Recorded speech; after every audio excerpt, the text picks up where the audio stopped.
only read that, I've never actually heard it spoken. It's awful. I thought where it was going to end up was like, and then he grew up in Puerto Rico, spent some time in New York. So anyway, I'm going to talk about transcending physical location and leading from afar, if it's not apparent by the title slide. That probably is. So, I'm just going to tell you a story. As soon as I figure out how to work the clicker. So, I lived in Seattle, working for Microsoft, that makes sense. I was in Seattle. I don't know how many of you have been to Seattle when it's not July to September. And specifically July 5th, when it stops raining, to approximately the day before Memorial Day, because that's the sunny days and then everything else is gray and awful. So my wife and I decided that, man, we just cannot live here anymore. We both grew up in California. We said, that's it. This is driving us crazy. We had, the final straw was 35 days of straight rain, or 3 months of straight rain, 35 inches. We figured that our house, or the roof on our house, shed a swimming pool of rain, some of which came into the house. And we decided, that's it, we're out. So we started scanning basically took 4 different places that we wanted to live. This was one of the ones that we looked at. We actually did this spreadsheet of weighted values, what's the biggest place in Microsoft guy. And then the place that ended up at the bottom of the list was San Luis Obispo. On the bottom of the list, if you actually did the numbers. Yeah. So, we did all this, and we drove down here, and was like, oh my God. This place is absolutely amazing. And so we bought some land. We ended up moving in and bought a house and moved down here. And so I went to my boss, who was a guy who reported to Steve Ballmer, who was the CEO of the company, and said, I'm moving. And he said, well, I'm sorry, we'd really like to keep you at the company. I said, well, I didn't say I'm quitting. I said, I'm moving. And he said, well, I guess we can try that. Where are you moving to? San Luis Obispo, like most people. I've been through there.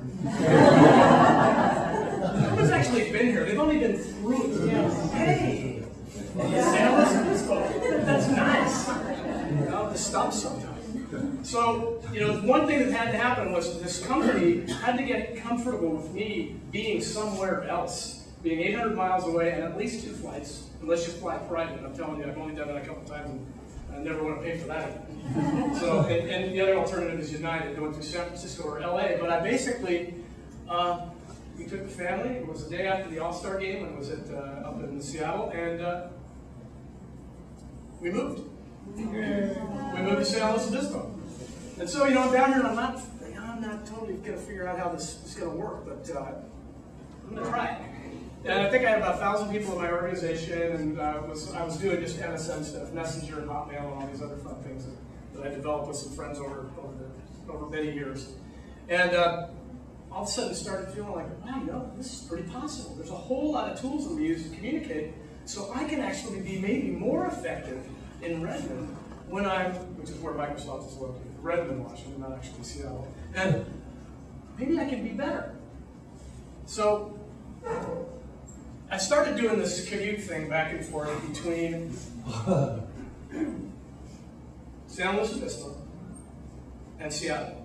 And every week for 6 years, I flew back and forth. I put on 1 million miles on United. Yeah, whichever goes, wow, man, 1 million miles, that's awesome. I go, not if you had to fly them. And that's what I coach.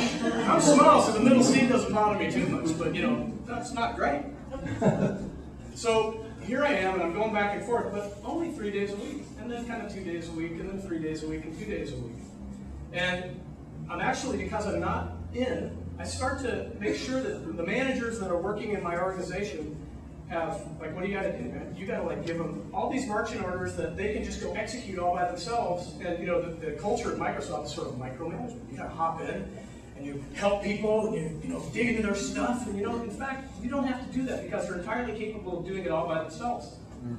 So I started being a more disciplined manager in terms of writing reviews and giving very explicit instructions at the beginning of the year and saying, all right, any way you want to get this done, it's up to you. You know what your budget is, you know what you got to do. Go do it. People started to get more efficient. They got better. My group started to grow. Steve Barnes goes, man, this actually works. This doesn't make sense. You don't even work here. And I tell you, when I left, he had this kind of, oh, you cheater. Leaving? I'm not leaving. No, I'm just down the road a little bit. You know, really, you can just jump on I-5 and get up to Seattle. So how did I actually do it? Because this is the key. It's kind of a weird thing. So you have these two juxtaposed images. One, which is having an office full of people. The connection is there all the time.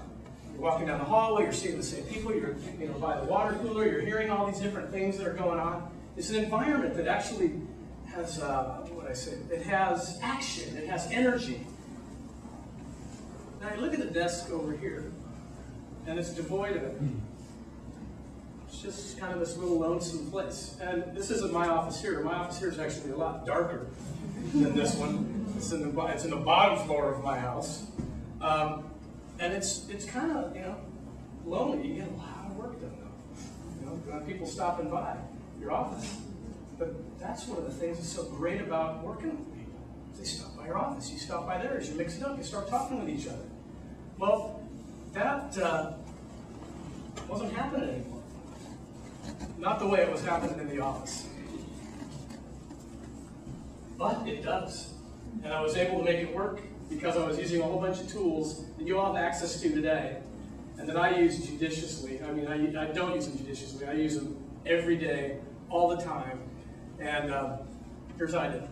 So, we already talked about Twitter, I think, right?